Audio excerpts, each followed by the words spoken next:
And ye shall know the truth, and the truth shall make you free.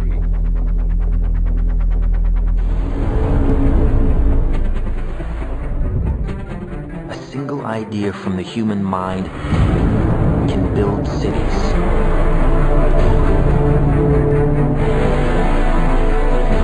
An idea can transform the world and rewrite all the rules.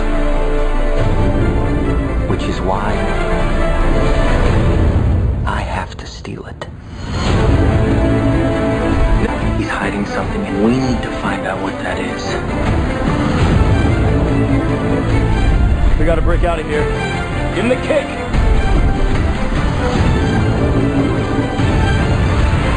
This one's not a part of the plane! Wake me up! Wake me up!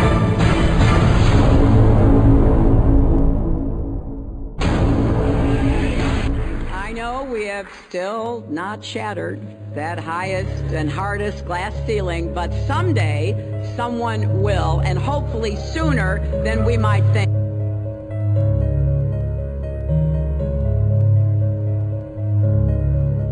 As the galaxies go whizzing by over the glass domed ceiling. Now tell me that does work for you. If it's true, does it change how I live my life? This is something that is not an easy answer because of the magnitude of what we're talking about here. How it will change your life, first of all, when you understand it, is dramatic, to say the least. Will it change you from having to go to your job every day and the things that you typically do every day? No. But when this knowledge becomes more mainstream and these agencies are starting to be held accountable, and you understand that they're all participating in this, not just the United States government, not just NASA, but China, Russia, India, all of them have space programs. They all have the same symbolism. They're all doing the exact same thing to their citizenry. And the first thing you have to understand about this is that the deception goes all the way to the top. And when I say all the way to the top, you have to kind of get rid of the notion that the people at the very highest levels are working together.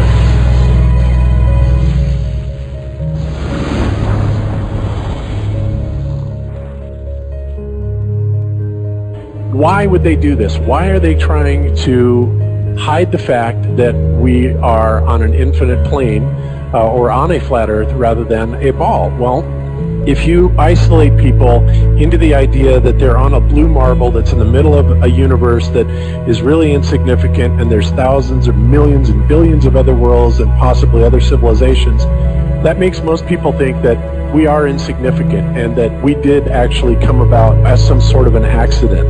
Now, when people believe that, their minds are much more malleable into being given the idea that there is no God, there is no creator, and because of that, that also gives the controllers this fertile soil to build other deceptions on.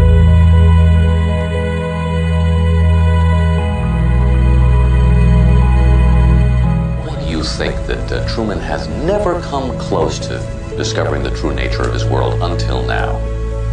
We accept the reality of the world with which we're presented. It's as simple as that. It's as simple as that. It's as simple as that. It's about total control, mental, physical, spiritual, every way, shape, form possible. You have to remember how big of a conspiracy this is. This isn't talking about just the JFK thing or isn't talking about just 9/11. It's on an umbrella kind of system to where it is the biggest deception that there is. It actually exposes every other deception, and nothing else brings down the power of the elite because it really exposes education, science, the economy, television, museums, universities. Think of all the things that have been fooled. I feel worse for the people that are out there building satellites, the people that are out there actually working for these space agencies, the people out there teaching in schools as professors, because they would all come to the conclusion eventually, once this gets out, that they've all been contributing to the lie. Why do you believe what you believe? Prove it without using NASA or any other space agency, the government or military of any country in the world. Why would I say that? NASA has been proven to be liars time and time again. I could spend a whole weekend here showing you the lies of NASA. How many of you believe your government is 100% honest and can be trustworthy? And how many of you know the military answers to their government? Okay, so if those three sources are all proven liars, why would you trust them? Fool me once, right? Shame on you. Fool me twice, shame on me. I say, continue to believe pathological liars and you're an idiot. But that's what we've all done. And so, I look at these stuff, we've all seen the textbooks, we've all seen the videos and movies and all these things, and there's so much of it. Do you know what the budget NASA has? Do you know how much they get? How much money they get? Have you seen the movie Gravity? Okay. That's made for about $100 million, give or take. And if you saw the movie Gravity, that was pretty impressive. I saw it on IMAX, big screen, like, wow. I mean, I felt like I was with Sandra Bullock flying around in space, freaking out myself. Okay, this is what they're able to do with $100 million. What are you able to do with tens of billions of dollars a year since the 60s? Now, in my opinion, we're being lied to not only about the shape of the Earth, we're being lied to about the very nature of reality itself. In 1954, Admiral Richard Byrd, a highly decorated naval officer, conducted an interview where he alluded to the idea that there may very well be land beyond the poles. Admiral Byrd, you've been to both the North Pole and the South Pole. Is there any unexplored land left on this Earth that might appeal to adventurous young Americans? Yes, there is. But strangely enough, there's left in the world today an area as big as the United States that's never been seen by a human being. And that's beyond the pole on the other side of the South Pole from Middle America. And I think it's quite astonishing that there should be an area as big as that unexplored. That's a tremendous So there's a lot of adventure left. Well, do you hope to see that? We don't know. That's the big problem. We don't know where we are. Okay? That's what we're all trying to figure out here.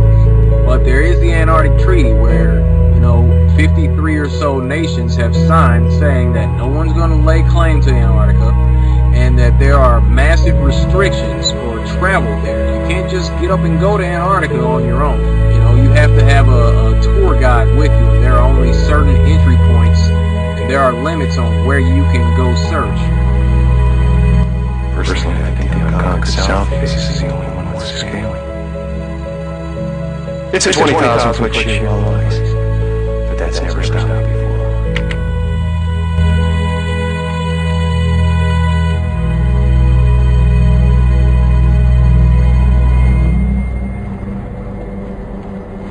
Welcome.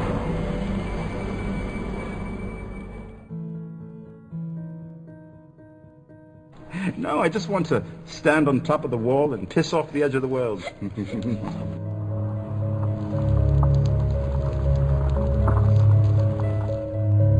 What difference does it make? What difference does it make?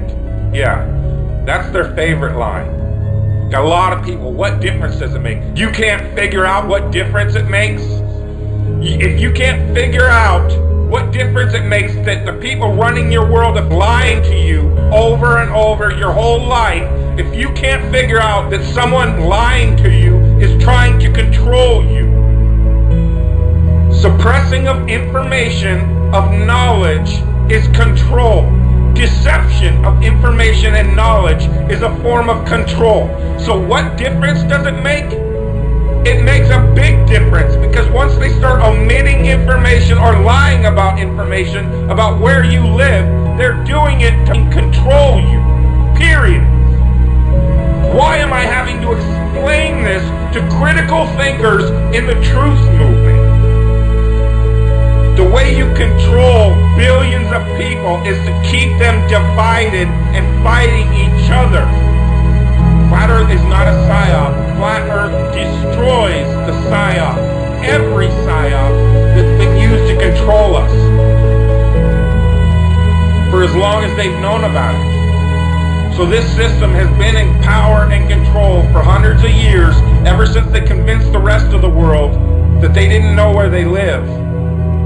It created this fantastical scenario to make people feel insignificant and to follow those that appear to know better. Why is the flat earth so important? Because it shows the deception. And if everybody would just come together and demand answers, they would be in checkmate. They would not know what to do. Train up a child in the way that he should go, and when he is old, he will not depart from it. I believe that's why we have so many who are indoctrinated to still believe and fight so hard for the heliocentric model. The reason being is because we've been taught the globe model since before we had the ability to think for ourselves. Think about that. Before you could think for yourself, before you could form rational thought, you've been taught that you live on a spinning ball, although your five senses tell you something totally different. Our senses tell us that the earth is flat and stationary, that the sun and moon and the stars rotate above us just as we see, that they make their annual cycles in such a way that we can calculate days, months, and years of the passage of time, just like in Scripture. The earth in itself works like a well-designed timepiece, and we all know that any timepiece that we can think of has a designer. What if the lie is to hide the existence of that designer? What if they're lying to us about this because they're hiding God?